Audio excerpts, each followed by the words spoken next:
Assalomu alaykum. Mana hozir Oltiariqdagi Qaqir mahallasidagi Nurjon akani oshxonamizni bitirdik. O'rtada mangalimiz joylashgan.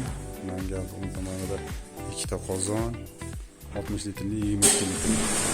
Shu yergacha 3 metr 60 santimetr bo'ldi. Oxirigacha 6 metr 30 santimetr. Mangal bilan tandir tomon 4 metrgacha joylashdi.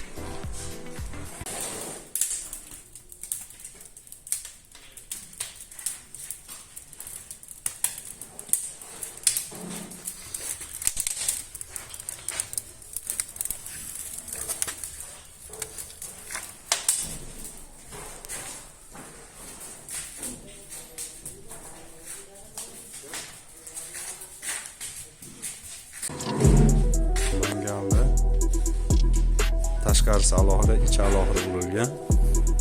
Tashqarisi oddiy pishirishda, ichi va arkasi magnitolishda urilgan.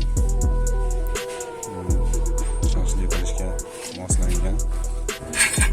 Razmeriga qarab turgan xususan bo'ladi. Olib qo'ysa ham bo'ladi.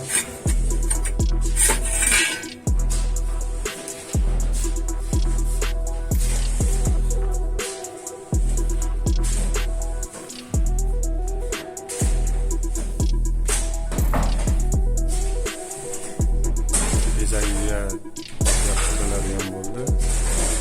Shunga shu vaqt qoldik.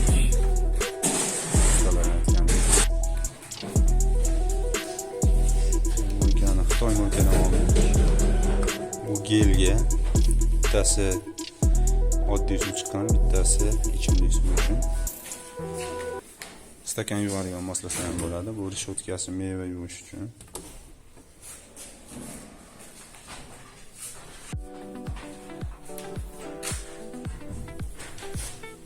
Bu gaz panelimizni 200 ga oldik. Bittasi 4 ishlaydi. 3 xil katta kichiklarda, eng kattasi 2 qator yonadi. O'zini zaryadkalari bor. Gaz kontroli bor. Mabodo gaz nimadir bo'lib o'chib qolsa, gaz bloklaydi. Gaz paneli tagiga razvedka tushirib qo'yish kerak.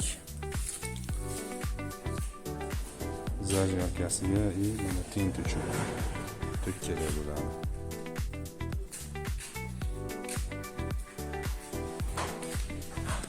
litrli qozon 8 kilo osh damlasa bo'ladi. 13 ta bankada kompot chiqadi. Bu 22 litrli qozon 2 kilo 3 kilo osh damlasa bo'ladi. Kundalik xonadon uchun. Bu o'choqlarga gaz ham o'tin ham yoqsa bo'ladi. Gazni garelkasi uchun joy qo'yib ketganmiz. Shu yerdan matashsa bo'ladi.